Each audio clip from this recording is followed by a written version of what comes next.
I can't keep living like this. Like what? You being away so much, and then when you come back, everything's so intense. We agreed that was part of the deal. But it's not working anymore. Look, it's tough. I get that, but it's always like this when I come home. It doesn't mean it's a problem. But that's what I'm saying. It's because you're so used to being alone. I mean, it's normal. It's fine, because of what you do to me, Jacob. The bruises, the injuries, the controlling behaviour. That is not normal. I can't keep doing this. Okay, I'm sorry. I can't. Come here. Hey. Hey.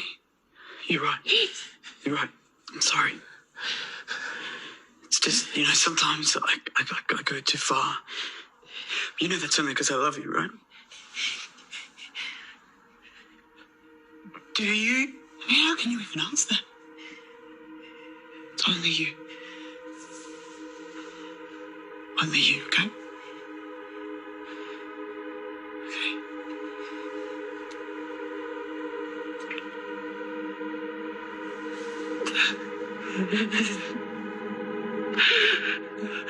It's okay. It's okay. We are Si and Sophie. This is Coastal News, a home and away podcast, your weekly episode companion podcast for your favourite Aussie soap.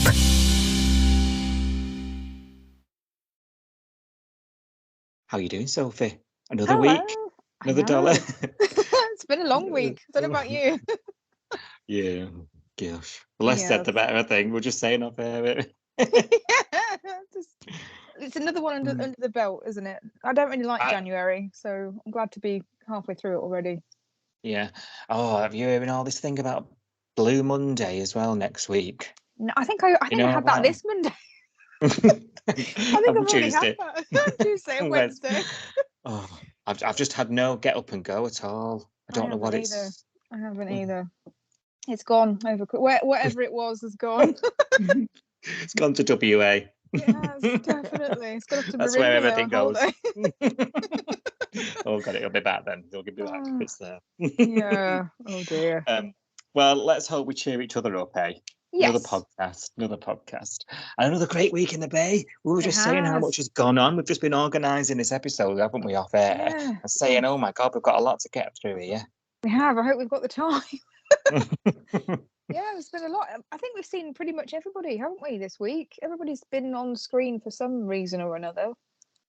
Yeah, doing something. Which has been great. So yeah, I like weeks like that where there's a lot of things going on and it's not just one story. Do you know what I mean? It's like a hodgepodge of things, like light stuff and funny stuff, and then the darker stories in between. So it's really good. Yeah, we love a bit of balance, don't we? Coastal News, love a bit of balance. You're right, because sometimes you can be stuck for like 3 or 4 episodes of and if it's a story you're not really liking, you thought like, oh bloody hell. Exactly. There are a couple of storylines, well, mainly one, that I'm just like, oh, come on, please, next scene. Share your thoughts later. I will. Don't you worry. Well, I'll tell you what is exciting. This week, we launched started a giveaway, another giveaway. We did one in the summer. Yeah. And we did give it. There's another chance to win a mug, Coastal News home and away mug. Whoop. Much sought after. Tea tastes great in it. Does. Tequila tastes great in it. Jaeger bomb. I had a Jaeger bomb out of mine. Have you? Yeah. It's a receptacle for all occasions. It is. Isn't it? I'm worse than the band. I drink everything out of my mug nowadays. I don't have a wine glass anymore. I just use my Coastal News mug. So uncouth. On brand, though. It's on brand. It's on brand, but it's etiquette, not so much. So you too can enjoy your beverage of choice out of one of our very own mugs. Head to Twitter. All you've got to do is like and retweet the tweet on our Twitter page. T's and C's are on our website, link in this episode description below. If you don't have Twitter, you can enter via email. Just check out the website for instructions on how to do so. And good luck. We'll announce the winner February. Good luck. Now, also this week was our first subscriber episode of season 3. It was a very busy week, clearly. Talking about like not having a bit of a week. Clearly, it was quite productive. Episodes, so subscribers who subscribe and pay the 99p extra, thank you so much for your support as always. This week's episode for you guys, we're talking about the 35-year anniversary of Home and Away, still milking that, still ringing that out. And it's the audio version of the blog we spoke about last week. Go check that out. We also talk about other TV, such as those really, really, really great, gripping Channel 5 thriller dramas that we get hooked on. I know you've been watching a lot of those this week as well, haven't you? I've watched a couple this week that you recommended. You're just so bad you can't take your eyes off it. It's like a car crash. It's brilliant. Yeah, me too. So go check that out. We also talk about, new jobs, new beginnings, and Christmas in January. How was your Christmas? I haven't had my Christmas again. So what? I know. Oh my God. This Christmas needs a podcast of its own. Tell you. This absolute scandal going on with this Christmas. So Christmas got rearranged to last Sunday, as you know, because I didn't have my Christmas because everybody had COVID or the lurgy or something. So we cancelled Christmas, and then it was rescheduled to last Sunday, and it didn't happen because my mum and dad are now on antibiotics for something else that they've caught. So we're going to try again this Sunday. Oh, great. Good luck. Happy Christmas. Thank you. And we'll have to record a bonus podcast episode about how it happened when you eventually got there. I think we'll have to, because I don't even know what I've got for Christmas. People keep asking me, what did you get for Christmas? I'm like, I don't know. I haven't had Christmas. I don't know what I've got. So.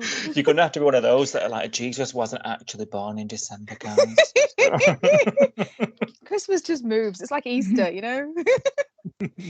I don't know. We'll see. Well, we were chatting all about that, but clearly that's unresolved. It's all on the latest subscriber app.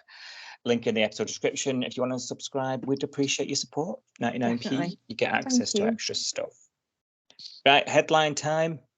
Yes, please. Love fails to blossom despite Flick's best efforts to bring Cash and Eden together. Brand new double act, Roo and Nikau track down Maz by a disused railway station in the city. Ziggy has a baby scare and a baby brain, but you daren't say anything. Jacob announces plans to leave the Bay, but Bree manages to convince him into leaving for a much-needed respite. John gets a discount on his service, but only after being told to do it himself. Please take the time to like, subscribe, and review Coastal News wherever you source your podcasts, and ensure you never miss an episode. So the wedding list planning set up by Felicity wasn't going well, was it? She sort of was trying to get it together at the end of last week. Yeah. And Cash sort of storms out of it, really, doesn't he? It's a bit of a rat-a-tat between he and Eden.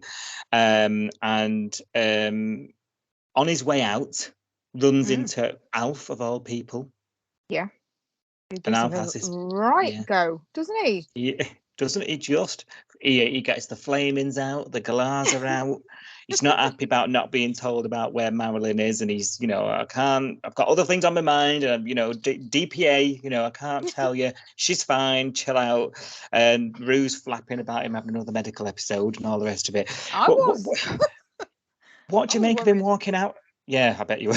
Come on. What do you make of him about walking out of that conversation? Do you think that was the best thing to do? Leave Eden and Flick, and you know what I mean? Like, just shutting all that down. But did you know why? Did you realise why? Because I think Flick really didn't do very well in this conversation, because she said, well, what would you have for your wedding, to him, the guy that's just been jilted by someone he was going to propose to. Hello? Oh my God, I was just cringing through my eyeballs. I was like, you've just asked him what he'd want for his own wedding when you know that he's just been dumped by someone that he was going to propose to. Why are you asking him what he'd have at his wedding? This was too awkward. And then with Eden there as well, and her eyes were popping out of her head, wasn't she? Because when she said, what would you have for your wedding? She looked at both of them as if to say, when you two get married. And I was like, I just felt for him. I would have walked away as well. Would you? Yeah, I think it's a demonstration as well about Felicity's self-absorption. She is, she can be like that, can't she? And it's all the Felicity show right now. And she's had this idea and she's not considering everything else. And she can get a bit like that. She gets carried away, doesn't she? Yeah. So I tend to agree. I think I would have left the situation because that avoids him saying anything that he might later regret, especially considering that their relationship has been a bit, a bit delicate of late. Yeah. And of course, the whole situation with Eden is just avoidance at this stage, isn't it? Yeah. Yeah, absolutely.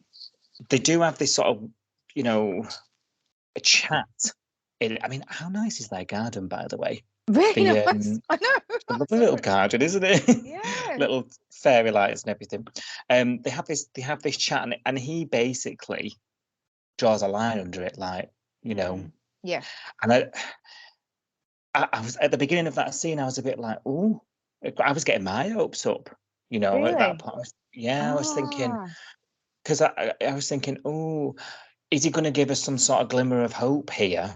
And then all the drama that will then, ensue from that and a soap opera. But there's a chance in that, and she might hold on to it. But no, it was a very black and white, wasn't it? Like, I was kind of expecting it because he doesn't want to get his heart broken again, does he? And let's be honest, we know that she's done that to him in the past, where he had feelings for her in the past. It was the other way around, and she obviously skipped town with the band, and he never saw her again. So we know that's already happened, and we know this time around it's different because she's the one with the feelings. But I'm not convinced. I'm still not convinced. I don't know. I think she's got feelings for this new Cash. Cash changed. Cash's personality changed. Yeah, you've said this before, haven't you? Dramatically, didn't it? When he got shot and when Jasmine left him, he's turned into this kind of bad boy Cash. Like, not so much now. He's kind of going back to his normal self, but he's putting boundaries up, and he's not such a pushover anymore, is he? Really? And I think it's that she's drawn to. I think she likes a broken man. Yeah, you've said that before, haven't you? Yeah, sticking with it. That's your story, and you're sticking to it. Yeah, I think you might. I think you might be right. But he actually says to her, doesn't he? We only work when things are out of control. Yeah. So even he's acknowledging that behaviour, Yeah. Because I think one of us, at least, has mentioned about it. Is he using it? He gets down. He's in the absolute pits. He's heartbroken. Yeah. And he goes over there and he gets that high off her. And she's allowed her feelings to develop, and I guess she has to own that, doesn't she? I suppose. Yeah. She agreed. She knew what she was getting herself into. She agreed to have something casual. She's got her own, but she's let herself go there, I suppose. Yeah, definitely. So, controlling a feeling you can't really do. So let's say I still think it's one to watch. I don't think we're quite. I think that's a slow burner. I don't think it's over, because I think those feelings he had for her back in the day, they're probably still there. They don't go away, do they? Not all the time, unless someone's done something really, really awful to you. But yeah, I think there's probably something under the surface. But I think right now he's just still heartbroken, isn't he, from Jasmine? And he doesn't want to go into another relationship and go through the same thing again. I think he's just trying to preserve himself from that pain. You really can't blame him. You really can't blame him for that, can you? I can't. And I'm actually really liking Cash at the moment. Like I have said the few times last year, I said that I found him kind of boring, and he's just, Mr. Copper, and he just doesn't really do anything. Especially when he was with Jasmine, they were so boring. I know they were popular, I get that, but they didn't do anything. They weren't the most exciting couple. They just kind of went to the diner together every now and again. Didn't really talk about anything exciting.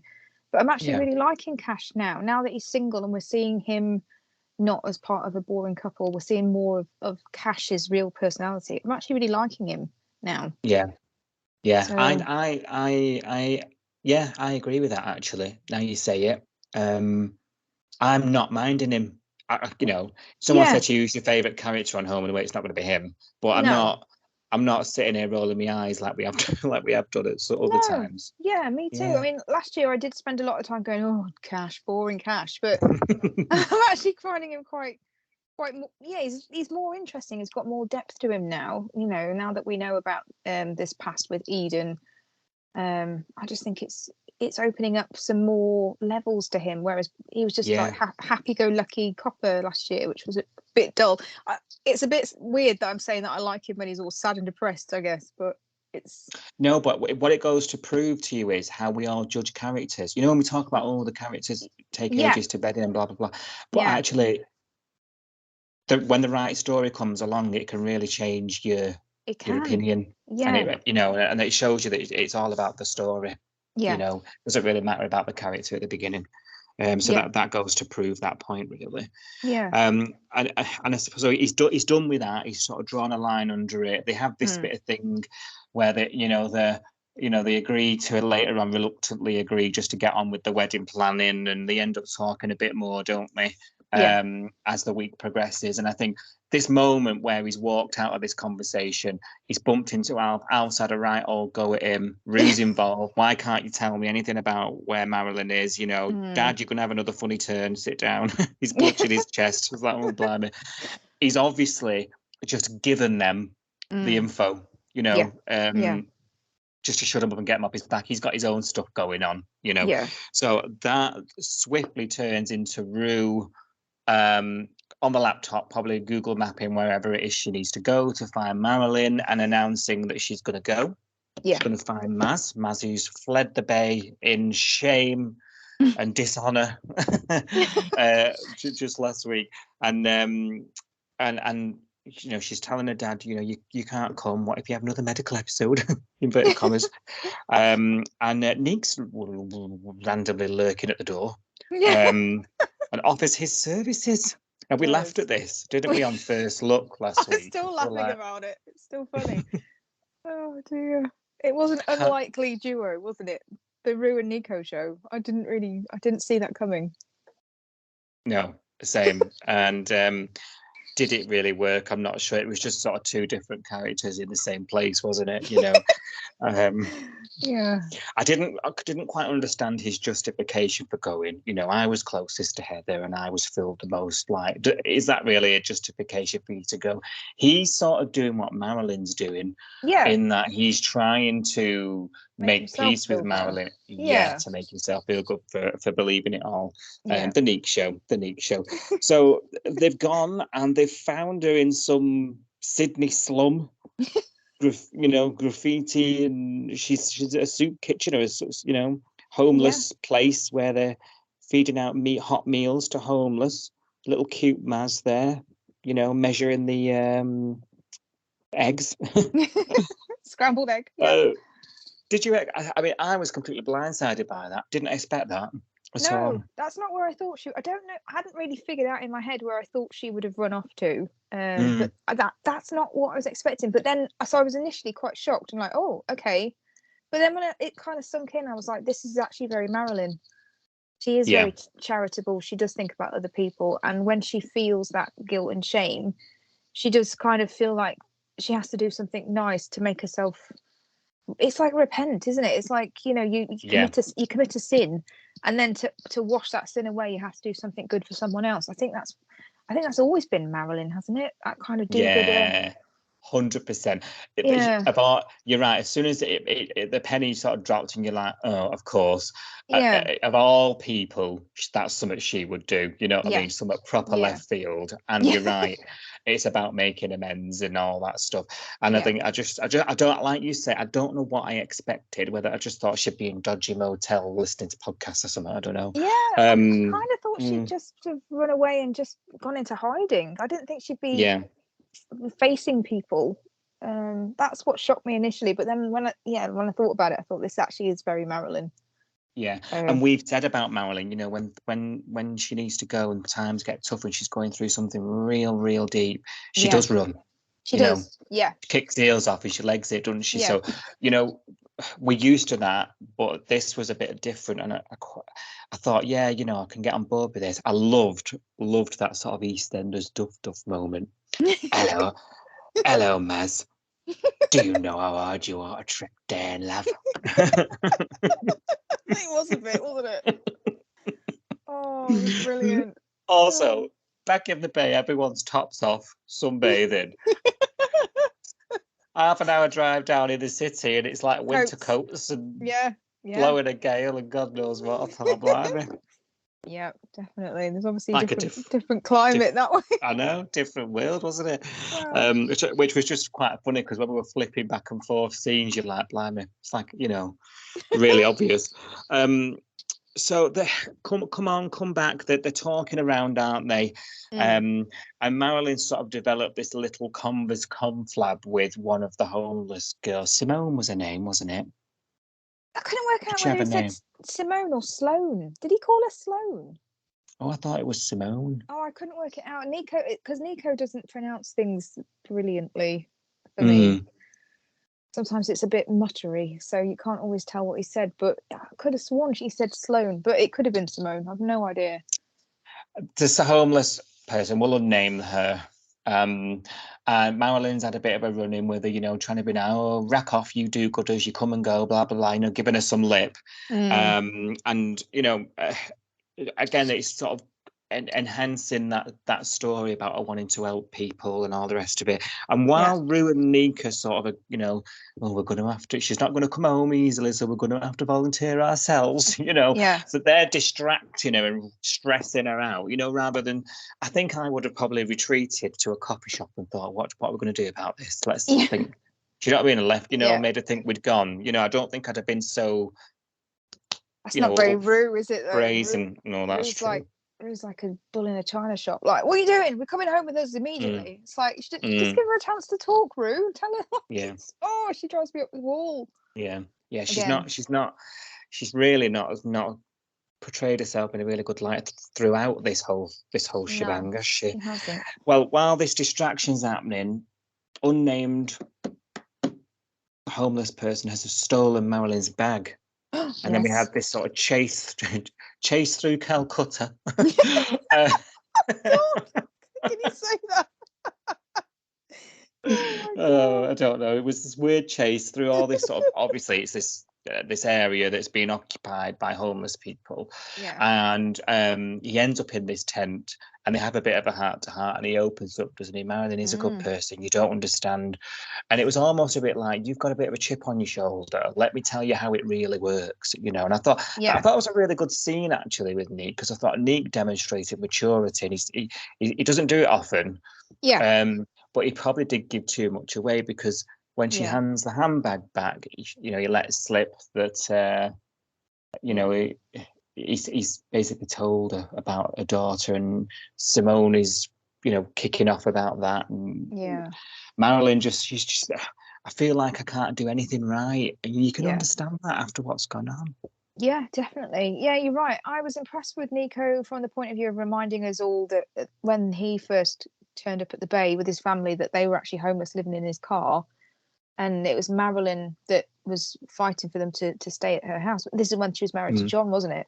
And John, back then, John and a few other people weren't happy with the Paratas turning up, were they really? And it was Marilyn that kind of brought them into the fold and gave them a roof and got them back on their feet and that kind of thing. So I thought it was really nice that he told that story, because that's his story to tell. That's something about him. Yeah. I wasn't happy about him saying about Marilyn's daughter. I thought that was overstepping the mark. He could have said, I don't know, he could have said something else, but I think that was a breach of trust, really. Yeah 100%. And she gives him the look, it's nobody's business, I trusted and you. now and then your heart's just breaking again. We had another apology from Roo as well, and go on. Half-assed apology. I wasn't impressed again. I really think this woman should be on her knees groveling. I mean, everybody else has managed to say something really nice. Leah has apologized, and Leah, to be honest, hasn't got anything to apologize for. I think she's been great through the whole thing. Irene's apologized properly, and so has Alf. Roo just seems really bad at apologies. She can't take responsibility for what she's done. It's infuriating. And she's had multiple attempts. It's not just one cock up.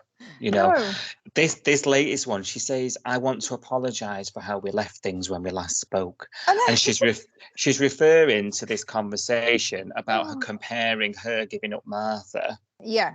Do you remember? Yes. To Marilyn's situation, and Marilyn took umbrage because she said it's completely different. It's you weren't the same. Yeah. Yeah. And so I'll apologise for that, but not about anything else. You just this merry-go-round of Roo backfiring apologies. Is just getting a bit tiresome now. Yeah. I just thought, well, I wonder what you thought. I thought it was the worst apology I've ever heard. Oh God, she's just dreadful woman. Just needs to learn to say, "I'm sorry, that's all she needs to say. I'm sorry, I thought you were crazy, accused you of being off your meds, believed that you would do all of this crazy stuff, didn't give you the time of day. If you can find it in you to forgive me, I'd really love to, put this. It's nothing to the sort, is it? She just say a few nice things. I've written down a couple of redemption lines from her. You're stronger now than you were before. I understand you better now. So there's elements of it, but it wasn't the apology I think that she deserves. No, it wasn't. And the most frustrating thing, we were talking last night about getting away with it, is the most frustrating thing about it is Marilyn will just she's a bloody apologised to her at some point. I'm sure she has. She has. Yeah, she has. It's madness. And part of that conversation where she said, "Oh, I look at you differently now, but it's not a negative. I know you're stronger than I thought you were now, and you've been through all this and whatever." And she said something about how she needs to come back to the Bay to be with people that care about her and know her. And I'm still thinking, well, you've kind of proved that you don't know her very well from the last few weeks, because you thought she was capable of all this stuff and you believed it so easily and blamed her and thought Heather was telling the truth and Marilyn was a nut job. So I don't think you can say that she needs to come back to the Bay because that's where people know her and will care about her, because you've not done that for weeks. Yeah. I just don't know where Roo and us go from here. No, I'm so over Roo, right? She's proper in the doghouse for me. I don't know how Marilyn can stand her. I'd be no, I'm not coming back to Roo. And she'd be well within her rights, and Roo would have nothing to stand. I don't think Roo was the right person to go. I think Leah should have gone. I think Alf should have gone, but I know we've got him not very well, so we can't put him in a car and drive him around. Do you? No, I think Leah should have gone. Leah was her confidant. Leah was there for her. She was her ear, and a shoulder to lean on throughout, all the terrorising that was going on from Heather. I think Leah should have gone, and she might have opened up a bit more open to it. I mean, ultimately she goes back, doesn't she? She goes back to the Bay anyway. But I think. Yeah, if Roo had done the proper apology, if she'd really turned up and said, "Look, I get it now. I've had some self-reflection. I've realised how awful I've been to you. I'm really sorry. How can I make it up to you? How can we go forward? What can I do to make you feel comfortable coming home?"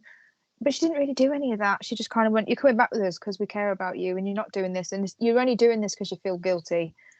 And it was just horrible. And I don't really like how I still can't believe Marilyn actually came back to the Bay. I'm not sure I would have, based on what Roo had said, I'm not sure I would have come back with her at that point. Yeah, it's a bit of a leap, wasn't it? Yeah. From where they were at, talking there in the city, to her being back. But she does, and that's because it's Marilyn. Yeah. Right? We talk about, it'll all be brushed away and things because Marilyn's too nice for her own good. She doesn't want to upset people, and she's realised that she's upset people again by running away. You're right there. She's a people pleaser, isn't she? Yeah. Yeah, I think you're right. Yeah, she's realised everyone's up in arms. Yeah. Everybody else, but not her. She's thinking of.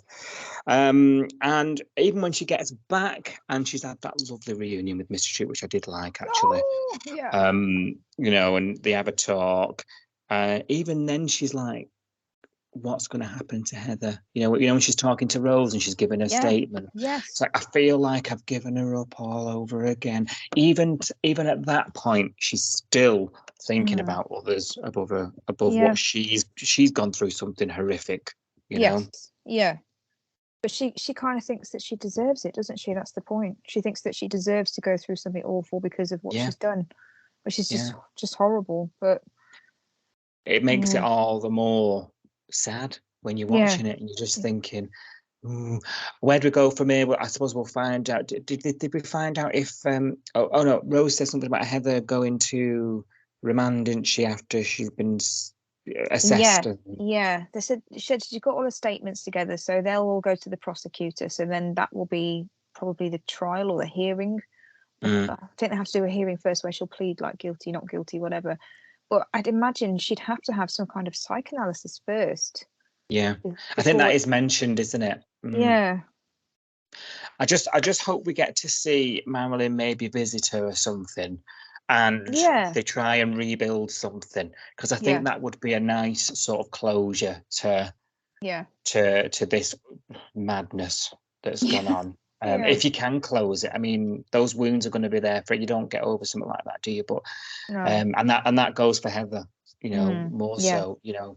But you know, her wicked stepmother is in the chest freezer, so she, you know, she definitely deserves. She's definitely a wrong un. I mean, she's a murderer, so she can't just come back to the bay, can she? No.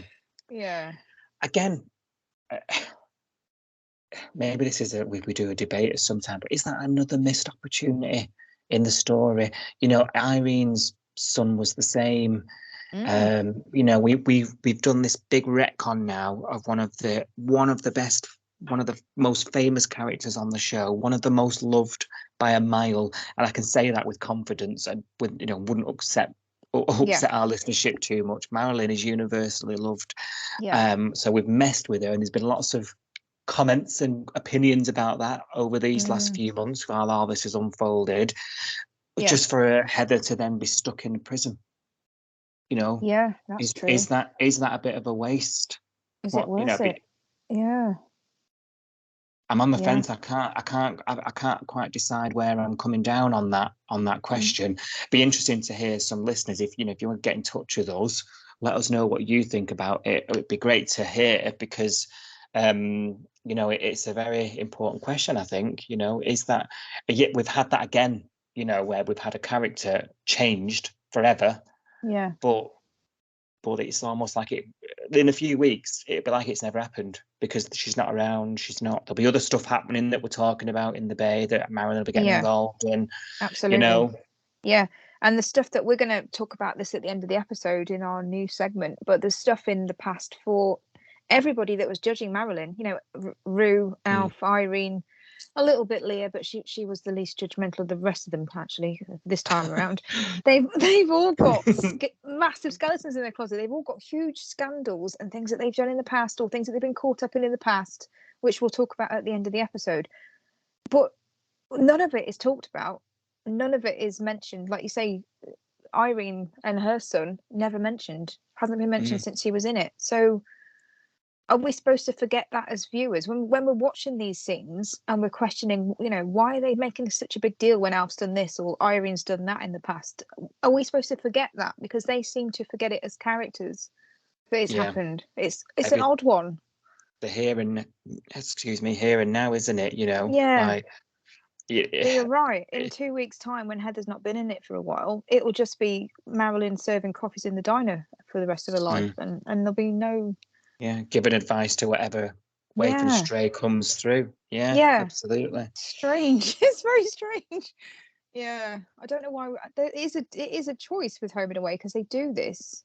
You know, they don't drag up things that happened in the past. So when all this was kicking off, and when Irene found out and Roo found out, neither of them said, "Oh, doll, I've been through this before. You know, I had Mick." Or Roo said, "Oh, you know, she did mention Martha, but." There wasn't as much empathy as you'd expect from those characters that have been through something similar. Yeah, absolutely. Irene ought to have a bottle of vodka in her handbag or something, thinking this is triggering. This is triggering. See, it should be, shouldn't it? Like, I would be like, this is really similar to something that I've been through that I still find quite traumatic, and so traumatic I never talk about it ever again. I know. What I'd have done, Dal, is dump the body at the hospital and hit the road, Jack. Hit him with a lamp. Oh dear.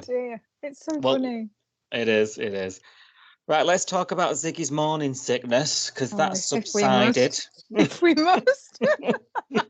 Sorry. This is the storyline that I really don't. I'm struggling. Right, let's give it a go. Morning sickness is gone. Bacon cravings are awry.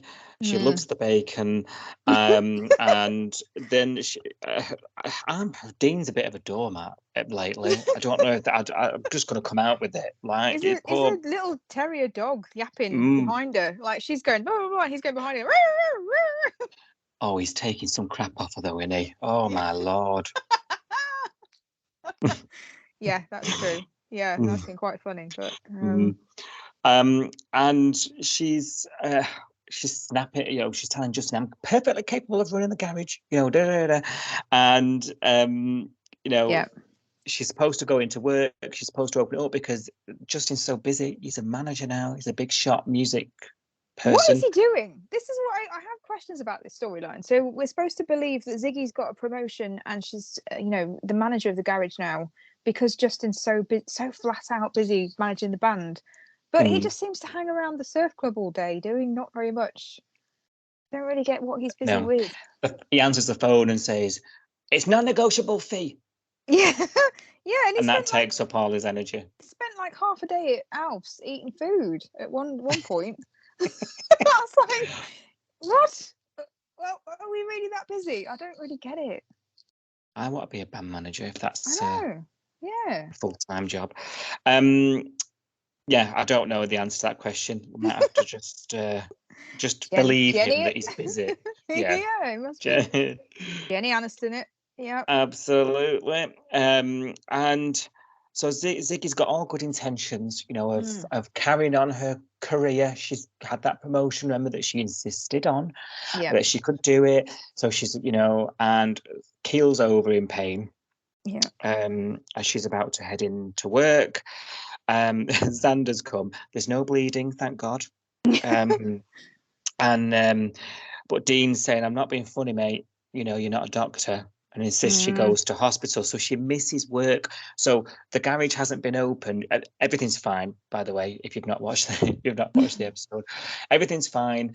It was just a bit of a scare, bit of a moment. She's pulled a muscle or something, right? Yeah. But she didn't go to work that day, and Justin doesn't understand why. All he's heard is a backload of complaints about the garage not being open. No one's there to do anything. He's tried to get hold of her all day, and she's not answered the phone. And when he drives all the way out to the farmhouse. Might have got the bus. There is a bus. He drives all the way out to the farmhouse, which is out of town somewhere, as we know. And he gets there and finds her on high spirits, like nothing's ever happened. So, of course, he's got questions and he's a bit annoyed about that, because he's been fighting fires all afternoon. And there's a bit of an argument between them, isn't there? And, and you're just like, why are you not telling him what you've been doing all day, woman? I know. Why is nobody checking their phone this week? It's driving me mad. They've all got mobile phones, and most of the time they've got them in their hands, and they're texting, and it's part of the show all the time that they've got mobile phones and they're ringing each other and texting each other. And this week, everybody has forgotten they own a mobile phone, and it's just been left in a fruit bowl in the kitchen all day. It's bizarre. I'm really annoyed. Why did nobody text Justin and say Ziggy's off to hospital? Or Ziggy could have texted him and said, I don't know, I've been in hospital all day. I'm really sorry I didn't open the garage. Like, no thought was put into that whatsoever. She didn't see all these missed calls from Justin and voicemails that he's leaving for her and Dean. This felt really odd. I was really... Yeah, but above all that, he's then stood in front of her, asking her where she was, and she still doesn't tell him. No, I know, and was this just to keep the storyline going? Because it didn't make any sense to me. No, the only thing, and I am clutching, right? But the only thing, the only sense I can make of it is she's trying to be superwoman, super mum. She's trying to prove to herself, I think, more than anybody, that she can do it, because all along it's been like, giving up the life, giving the surfing up, giving the job up. Yeah. She's trying to sort of save face, But rather than admit that she's not though, is she? Because what she's done is say, "Oh, I forgot." You know what I mean, I don't. How is that better? I don't understand. So rather than saying, do you know what? I've had a scare with my pregnancy, and I told you that my pregnancy wouldn't get in the way of my job, but this was a medical thing that is unavoidable. I had to go to hospital to get checked out. Luckily, everything's okay, Justin. I'm really sorry I didn't open the garage, but that's where I've been all day. How is that worse than saying, "Oh, I forgot. Oh, I've just forgot.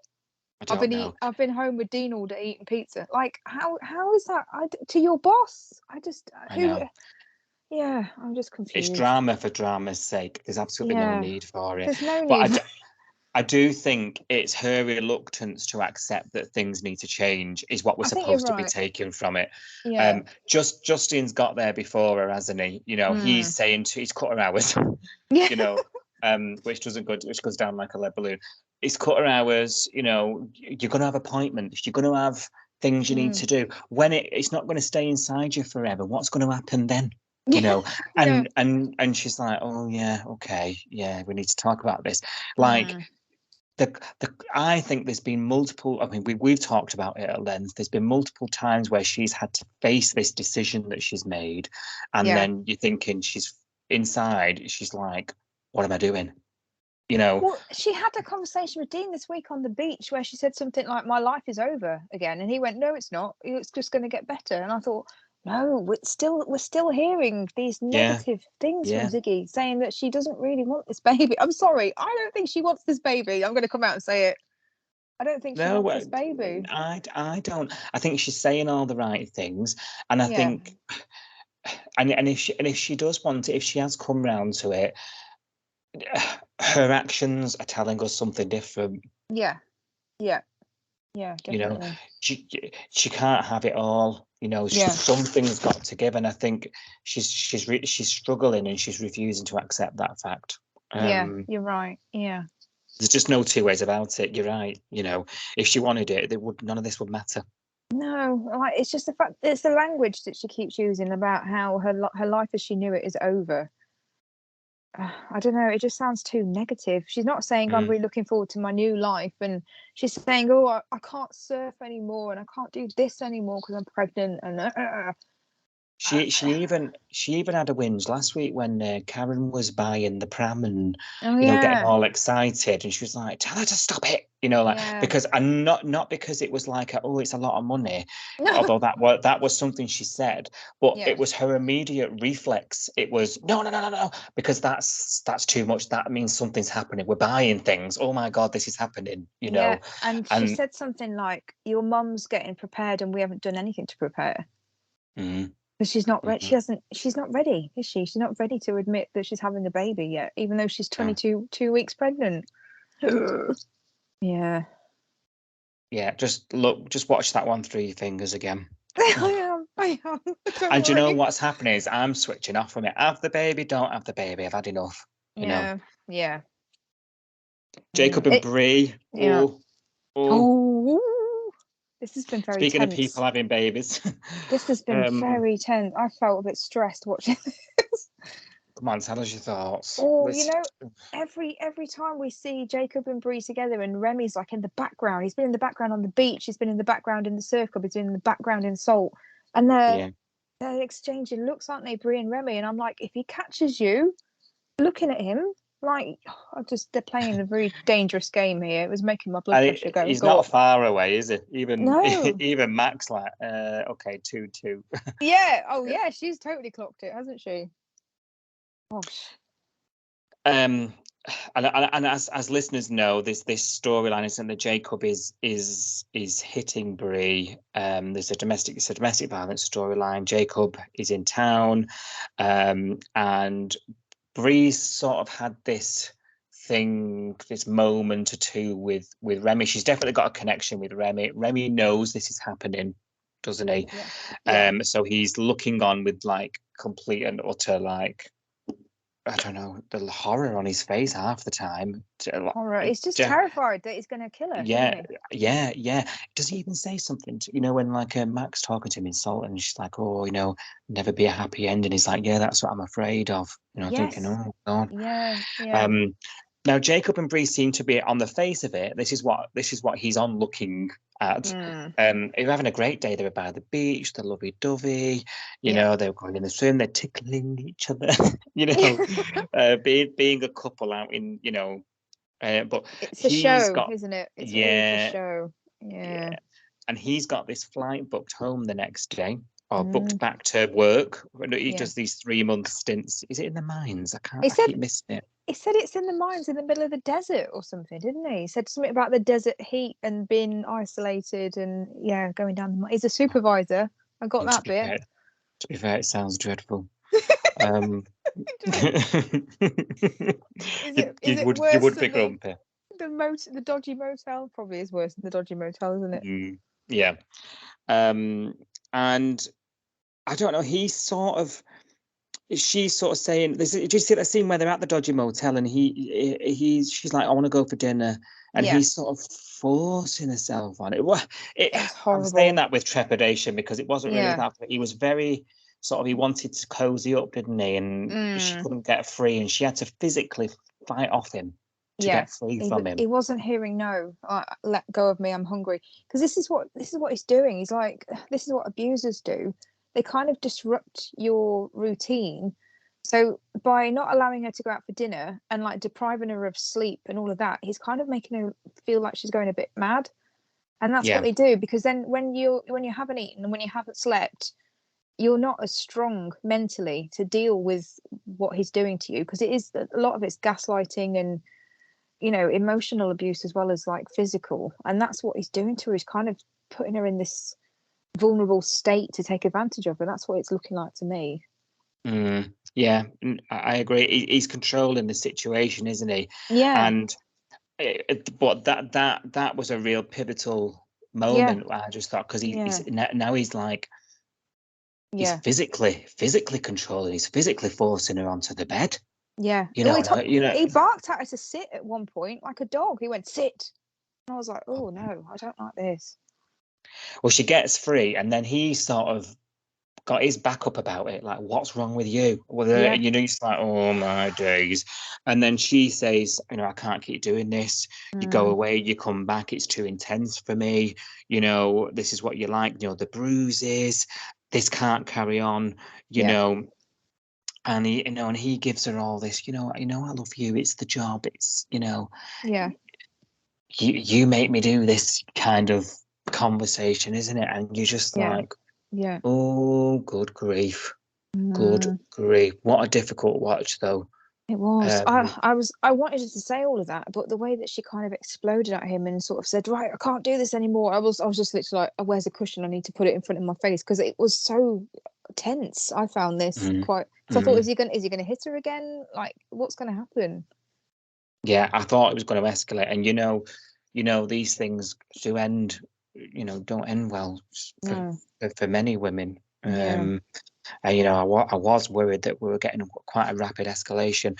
She does get out and about for dinner, and she sort of alludes to Remy, because we were confused on First Look episode last Sunday. We were confused reading the first look, because there was something about her planning an escape, wasn't there? Do you remember in the synopsis? And we were a bit like, oh, that suggests she's got a plan together. And I've been watching this all week, waiting for her to formulate it. Like, what, like, when's this going to happen? She sort of alludes to Remy that, he's leaving and things can go back to how they were. And I was a bit like, which just keeps him sniffing around even more. But back at the motel, Jacob had other ideas, didn't he? Yeah. And I think it's because of his suspicions of Remy. There's a moment he walked in on to Salt on this conversation. Yeah, he was gonna go back to work, wasn't he? Until stupidly, Bree walks into Salt and Remy sat at the bar, isn't he? And he's already told Mac at this point, because she's worked it out. Yeah. So Mac and Remy are both staring at Bree as she walks over, which is so obvious. And then Bree's standing there talking to Remy, knowing that Jacob's coming up the stairs any minute, is going to walk in and see them. I just thought, you stupid woman, if you're trying to put on this act all the time that everything's great. Oh yeah, I'm so happy with you, Jacob, and all this stuff. Don't talk to Remy when he's around. Wait until he's going tomorrow. Wait until he's gone. I know. It could have waited. And Remy at that point was already seeking advice about, you're just going to have to wait it out. He was, and he was just sitting there drinking himself to oblivion, in the thought of it. I think Remy's taken this really, really unwell. I know obviously he's developed some sort of connection with her and stuff, but actually, on the grand scheme of things, they don't really know each other. I know, but very deep feelings here. He knows that she's in trouble, and he also knows that he's the only one in the world that knows that this is happening. Bree hasn't told anybody else. Nobody else. Everyone else in the Bay thinks they're this loved-up couple, don't they? Well, I'm wondering whether it's something in Remy's backstory. Oh, it could be. Yeah. That's making him feel so strongly about it. I'm wondering whether we might learn a bit more about, was his father like that, or, did he come from a family where that kind of thing happened? Do you know what I mean? Like, I'm wondering whether it's there somewhere. Yeah. And that's why his reaction is so strong. It'd be cool if it was. It'd be nice to learn more about him.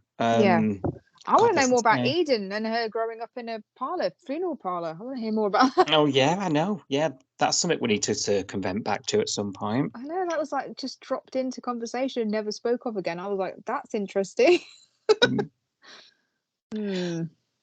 So he's staying in the Bay at this point, isn't he, Jacob? And he's like, looking at houses, and she's, brushing him off. And then he snaps again because she's not listening to him.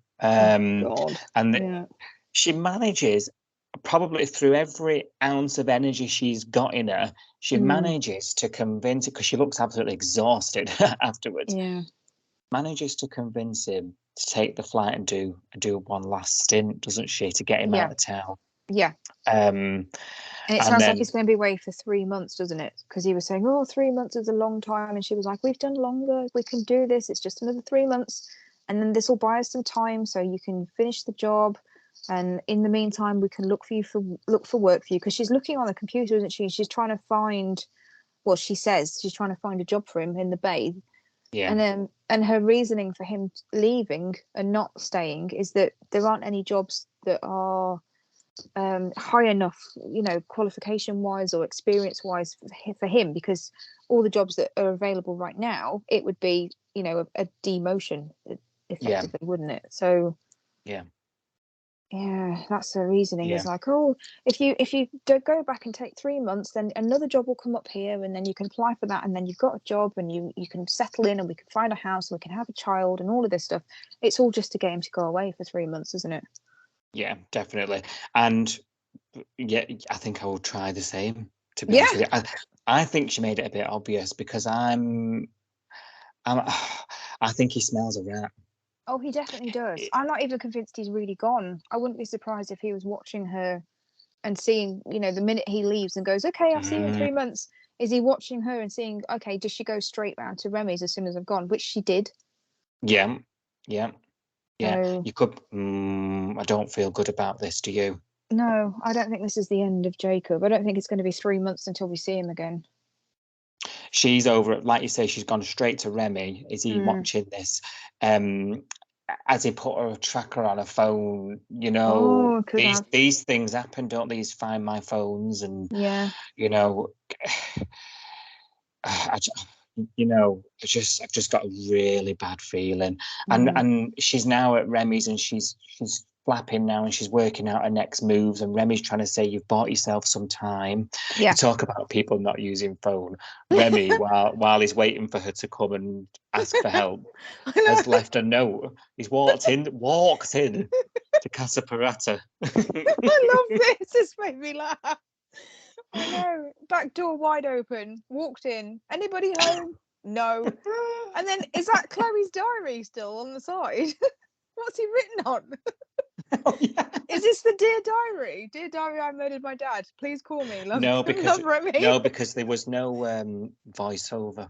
Oh yeah, true. Yeah, couldn't have been the same. But you talk about people not using their phone. Why is he not text him saying, "Mate, can I have a?" Or rang him, or gone to the police station, see if he's there. Now, once upon a time, I mean, the phones are quite prevalent in our lives, right? I've not left a note for someone in 20 years, right? So, and once upon a time, I'd have said the overuse of mobile phones is quite sloppy. So it used to drive me mad because I'd be like, I'd rather have a scene and a conversation than you just watching you talk into a phone that I can clearly see is not dialed anybody. Or that kind of thing. Yeah. And there are some other soaps have tried do these. Hollyoaks does it, doesn't it? I know you watch the Hollyoaks sometimes. Hollyoaks is full of text messages on the screen. I quite like it though. Quite like reading. Yeah, they have the graphic. Home and Away has done it on occasion as well. They've put so we can read the text message, and it's sort of embracing modern life, isn't it? Yeah. So it was nice to see someone leave a note, but really, would Remy do that? I don't think so. It was so old school. Yeah. It did make me laugh. I did laugh through that whole scene. I was like, I tweeted about it actually. I did tweet. I said something like, I've never left my back door open, but I will if I'm going to get a handwritten note from someone who just wants to walk in. Especially Remy. Especially Remy. You can come in my back door and leave me a note any day. Oh dear. Hi Adam. Oh dear. I'm blushing for you. I'm dying. I've had a beer. Another one. Friday night beer. So, oh dear, I'm such a lightweight. Anyway, moving on. Cut some slack and come in the back door. Right. Oh dear. Of course, Cash comes home and sees this right at the time that she's over there, and he's gone over to give whatever advice he needs. Yeah. And then obviously she's a bit put out by that because she's trying to contain it, isn't she? She's still protecting him. I don't want to report him. I couldn't do that to him. And Remy's like, well, what about what he does to you? You know, and she's still in that. She's not ready, is she? No. And Eden, bizarrely, tonight took it upon herself to go to Cash. And I'm not sure how that's going to come out in the wash. I don't think that's going to sit well. I don't think Bree's going to be happy when she finds out about that, is she?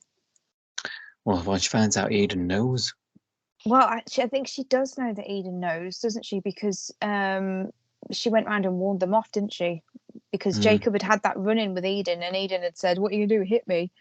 And Jacob said to Bree, "Oh, that gobby girl that was with Remy had a go at me for no reason." And so she went round and had a chat with them, didn't? Well, she told them off essentially, didn't she? Said, "Stay out of it. You're making my life worse. This is both of you I'm talking to now, not just Remy. It's Eden as well."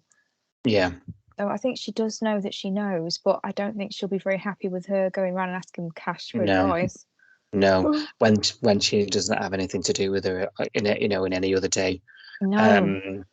And I think Cash now is going to have his senses pricked, and he's going to he knows it's something at the house. He knows there's something going on over there.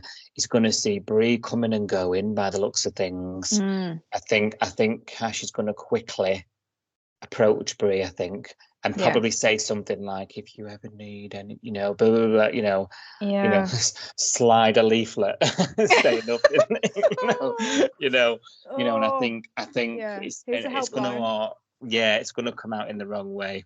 If you've been affected by anything, I know. I keep having to confirm that I'm over 16 when I go on the My5 app lately. Don't you? Do you notice? Yeah. So. Absolute. I think this is being done so well. It's really good. I'm invested. I'm in. I've jumped in. I've had Ed first. Yeah. And I'm here for the ride. And I think what we've had so far has been done really, really well. And this is Home and Away at its best for me. It is, and I think really although I really don't like Jacob as a character, obviously he's not supposed to be likable. I really don't like him, but I think he's playing him really well. I can't remember the name of the guy. I did look him up and I've forgotten it now, but he's so creepy. He plays a really good baddie, doesn't he? Yeah, Absolutely, he does. He does. We've said this before, haven't we? You know, he's really. It doesn't take much imagination with him. He's just there, and it's right. It just feels right, doesn't it? For it's the way. It's like his mannerisms, like the way he holds himself and the way that he looks at her. It's like, oh, I'm scared. Like when he's looking at her, it's really good, really good. So yeah, really, really well done. This really important storyline again, and I think they are doing it justice as well, because sometimes this can go wrong, can't it? These kind of highlighting an issue, and it comes across as patronising, or it comes across as, I don't know, something not quite right. But I think they've really doing this some justice. I think it's really good. Yeah, I completely agree.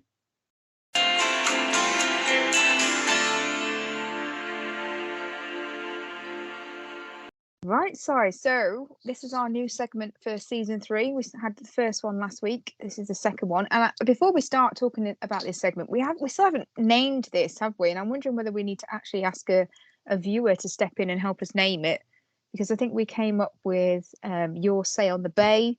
We came up with Diner Talk. We came up with Winer in the Diner, I think was one of the suggestions. I'm sitting here panicking, Winer in the Diner. I'm sitting here panicking, thinking, oh no, I've got to try and remember what we said. We came up with A Pinch of Salt, Views on the Bay, Your Say on the Bay, Home and a Say. We came up with loads, and I don't think we ever sort of decided on a name for it. But essentially, what this segment is for talking about anybody that gets into contact with us on the hashtag Home and Away on our Twitter or Instagram accounts, which is @coastalnewspod, or you can email us coastalnewspod@gmail.com, and basically just give us an opinion on something that's happening in the Bay right now, good or bad, what you're enjoying, what you're not enjoying, any theories, anything you want us to discuss on the podcast, or any opinions you want us to give. If you've got anything that you want to get off your chest, essentially, this is your say on the Bay. I think that's what we're going to have to go with. I think that's going to stick, isn't it? It's the most logical one, unless someone can come up with something better, because we had a bit of a brainstorming session over Christmas, didn't we, and came up with a few, but I don't think we really sort of honed in on any particular one. If anyone's got any ideas, feel free to get in contact. Get in touch, yeah. Yeah, definitely. So a couple of things that we've been talking about on the Twitter account this week, with fans that have been getting involved, fans of the show have been getting involved, talking to us about, is obviously the storyline with Marilyn and how she's been treated by supposedly her best friends for most of her life over this whole Heather storyline. When she was sort of pretending that she'd gone off her meds and pretending that she was doing all these awful things because she was ashamed of the real truth, which was that she had this daughter who'd looked her up and come back into her life, and that she was obviously having all these problems and slashing tires and doing all this crazy stuff, which Marilyn was taking the blame for. So a lot of people have been contacting us this week and saying that they're really infuriated by this storyline, and I kind of get it. We had someone called David, Mr. David _885 on Twitter, said the most infuriating thing about this storyline is how Marilyn's been treated by her friends, who have supposedly known her for years and have got a graveyard full of skeletons between them. So you'd think they'd be more understanding of what she's going through. And I can't agree more with that. Preach, David, preach. It's mad. Yeah, pot kettle black, this whole moment, hasn't it? It is. So I was just wondering whether we could dissect that a minute and talk about each one of these offenders because they've gone from being the intervention committee, haven't they, where they were sitting Marilyn down every 5 minutes and saying, this is an intervention and we want you to take your medication, we want you to go and see a doctor, we want you to do this and do that and do the other, and now they're like the welcome home sorry committee, aren't they, trying to sort of pander around her. But should we have a little dissect of... yeah absolutely. I think we need to talk about Roo, right? Yeah, we do. Elephant in the room. We've just touched on her, just talking about this week's events where she's gone and fetched her from the slums. I don't know why I keep saying that. And she, this lack of apology. There was this, and I think specifically what relates to this comment, because what David's saying there is these people are the same, if not worse. In terms of their life experience. And Roo and Marilyn had a bit of a conflict over Roo comparing her situation with Martha and giving Martha up for adoption to Marilyn's situation, who left him with her father. Yeah. You know, she didn't give Heather away. She didn't, you know, spend her life wondering, you know, what kind of, I mean, we're to assume she has spent, you know, some of her life wondering how she's getting on, because it's your child at the end of the day. Yeah. But she left her with a loving father, a loving home, who were going to bring her up as her own. She was a young, naive girl. Yeah. I mean, I'm not saying Roo wasn't. Roo was a very young girl, actually, naive girl. I wouldn't have called Roo naive necessarily. She was, I don't know. Do you have to have an element of naivety to get pregnant that young? I don't know. You do, but when we talk about Roo, I mean, she was, back in the day, she was this kind of spoilt, arsey teenager with a very overprotective dad who would, you know, as far as Roo was concerned, her mum had drowned all these years ago. We'll get onto that again in a minute when we talk about Alf's backstory. But, you know, supposedly had no mum and just was brought up by her dad. And, you know, he does let her get away with a lot, doesn't he, really? Yeah. She was a bit spoiled. And she got pregnant by somebody called Brett, who I think she wasn't in a relationship with, but she used this to trap somebody else, didn't she? So at this point, when she was pregnant, she wanted to marry this guy called Frank, who had this on and off relationship with her for a while. So she used the pregnancy to get Frank to basically agree to marry her, didn't she? Yeah. And start a family. So I don't know whether we could call Roo naive, because that's quite scheming, I think. Isn't it? Yeah. The intent behind that behaviour, I think, I mean, just ending up pregnant anyway. You know, before that, I think, but I think that's what's annoyed Marilyn in that moment, because Marilyn's like, I'm absolutely nothing like you. Yeah, actually, it's not the same at all. Yeah, it's not the same. Yeah. Marilyn had genuine feelings for this guy, rightly or wrongly. You know, she was working for him. He's obviously got an abuse of power and everything, because, you know, he's obviously convinced her to have a relationship with him and got her pregnant. But from Marilyn's point of view, it was this older guy that she kind of had feelings for, didn't she, really? She knew it was wrong, but she went ahead and did it anyway. That's the naive side of things. And then when she's got pregnant, she doesn't know what to do. And then she's been fooled by the family, because it sounds like the wife kind of manipulated it all and said, no, you don't leave, stay, have the baby, and then, you know, we'll keep it, we'll bring it up as our own. So it's nowhere near the same as Roo, really. And then when Roo had Martha, she tried to sell her, didn't she, to Brett's dad? I don't remember that. Yeah, I think she tried to sell before she had her adopted to Martha's family, because Brett's family was quite rich, and I'm sure she tried to sort of sell the baby or like negotiate something. I can't remember now, but there was something like that where she was trying to sort of, I don't know. Well, that just proves David's point, you know. Yeah. How dare you judge Marilyn when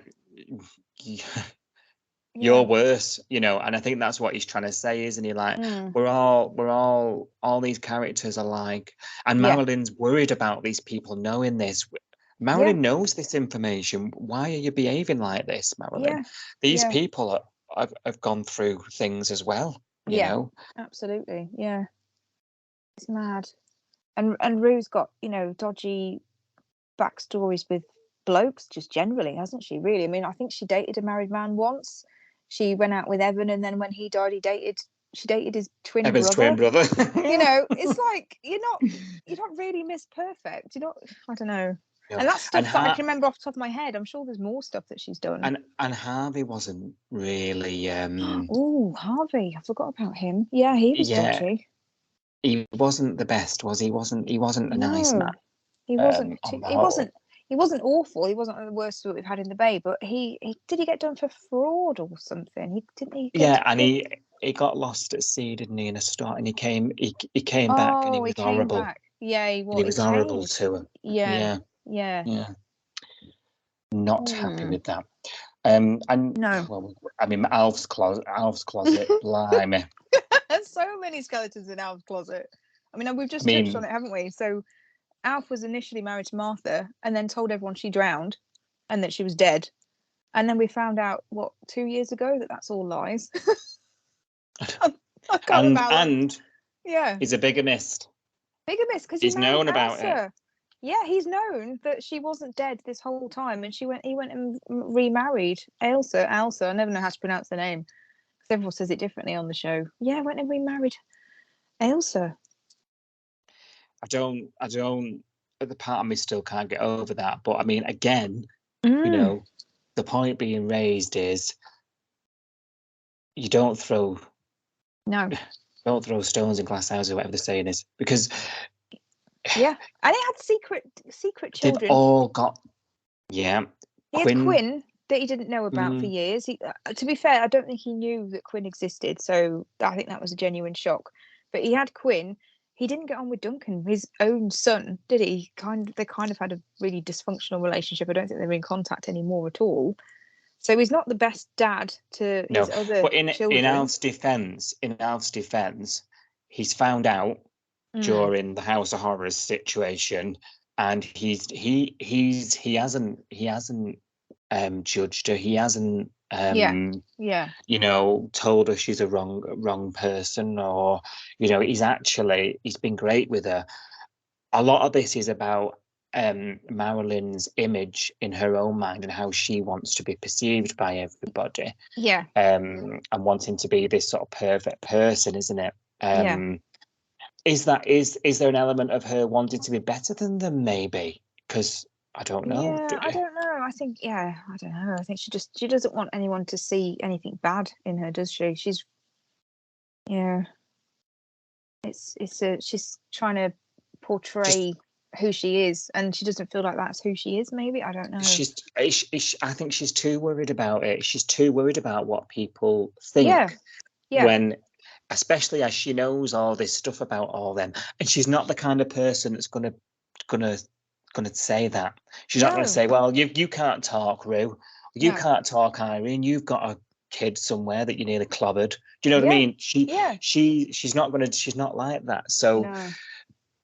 I think out of everybody, I mean, I think you're right. The Roo and Martha story was so different. It's not comparable, really, because I think Roo's much worse. I'll be honest. I think Roo's awful. But out of everybody, I would have thought Mr. Stewart. I know she doesn't want. The thing is that she doesn't want him to look at her differently. But I would have thought he would be the one to understand the most, because even when we don't talk about what he's done himself with remarrying and, you know, keeping the secret of the dead mum and all that wasn't really dead, even in his own family, his sister had a baby who for years we didn't know she was the mum. We didn't know Donald was the dad. And Alf, when he found out, he kept those secrets for Morag and Donald and didn't tell Bobby. So yeah, you would have thought that Marilyn knew all of this, that she could actually confide in Alf as well, but it's just proven that she doesn't want to, isn't it? Yeah, I think it's more of a Marilyn issue than everybody else's. Apart from Roo. Roo's a right one, you know. I think you're right. I think Roo has sort of shown Irene as well, because Irene, she got abused by her uncle, wasn't it, and had Mick and gave him up. They've all got secret children. So so maybe it's less about you. I think you touched on it earlier. It's about how much empathy they've displayed, and empathy. We can talk about the difference between empathy and sympathy till the cows come home, right? Yeah. But empathy is that deeper level, coming from a place of deeper understanding, right? And the fact is, day and night, black and white, these people should be able to do that quite easily. And they're all, quote unquote, family, you know. Yeah. You know, they half of them live together, for God's sake. You know, and Leah did for years. She was there. I think Marilyn's lived with everybody, hasn't she? Marilyn used to live with Irene, and now she lives with Roo and Alf. I think a woman of her age would get her own place, wouldn't she? Not on a diner's salary.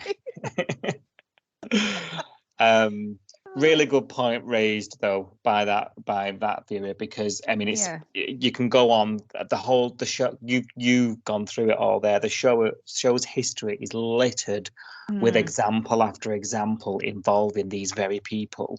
Yeah. Marilyn ought to really just relax a bit about what people think of her. Yeah. Especially that close inner circle, and that we're supposed to believe that they're this real close-knit family group dynamic, but Marilyn's sort of acting like it's perhaps not as close as it looks like. Yeah. She doesn't feel like she can be like that, Yeah. And I also wonder whether, I mean, we know this because we've watched the show for donkey's years and we know all their backstories and everything, so we know that Irene had a child with her uncle that she had to give up. We know that Martha gave away a child. We know that Alf has had a family situation where a child's been given away. We know all of this, but when we're watching this now, are we supposed to forget that this happened? I still can't quite. I don't know what the show is trying to tell us, and it's not filling, because if we started watching the show now, we wouldn't know all of this stuff, would we, that had happened. So we would assume that Mr. Stewart would be horrified by everything that Marilyn's told him, because we don't know that he's already heard worse stories and been through worse things in the past. Yeah. Are we supposed to look at it now as if we're new viewers and this is new information and we're supposed to forget everything? Because they don't bring this stuff up. Nobody sat around that table when Marilyn got home from the city. Nobody sat there and said, well, I did this once. And, because when she was apologising to Mr. Stewart said, no, she said something like, I made a huge mistake, or, I was ashamed. And he said, welcome to the club. And I thought, now is a really good opportunity to sort of say, look at me. Yeah. I'm a bigamist. Yeah. I've got kids all over the place. And I gave away her baby. And I kept that secret for years. And Irene to say, I've got a secret child who came to try to murder me and rape somebody.